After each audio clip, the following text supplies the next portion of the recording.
Sino yung may mga anak dito? O, di ba? Sino yung mga galing sa trabaho, galing sa biyahe, pag-uwi, sinasalubong kayo ng anak nyo? O. Example, nangangamote tayo sa labas.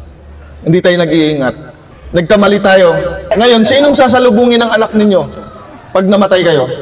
Dahil lang sa ginagawa nyo, hindi kayo nag-iingat. Kumpare na naman. Alam nyo, yung pagdating nyo, tatakbo yung anak ninyo, Papa, tapos nagingin na pasalubong nyo. Napakasarap sa pakiramdam, di ba? Paano na lang yan? Pag nagpasaway kayo sa kalsada, sino pa yung... Wala na. Iiyak na yung anak mo, hahanapin ka sa nanay. Anong sagot ng nanay? Lalo na pag yung anak mo malapit sa'yo.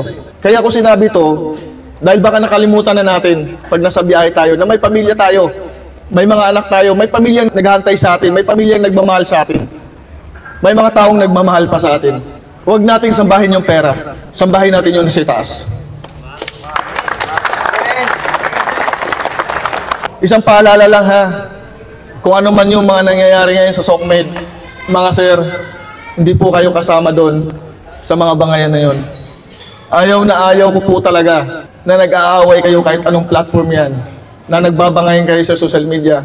Hindi po makakatulong sa inyo yan. Hayaan nyo na po kami. Hayaan nyo na po yung mga tagapagmana. Huwag na po kayong makisali.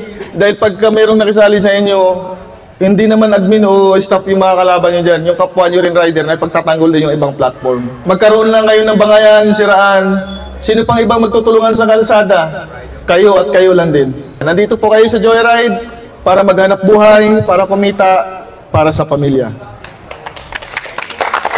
Bago ko ibigay kay Sir Ian ninyo, mag-orient, tapikin nyo muna yung bawat isa. Sabihin nyo, Paps, mag-ingat tayo lagi sa biyahe.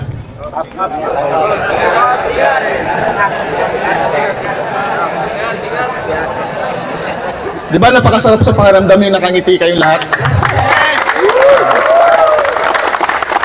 Okay, last na lang. Isang topic pa.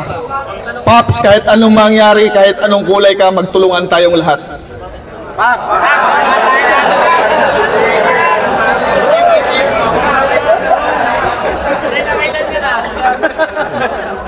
Maraming salamat sa inyong lahat.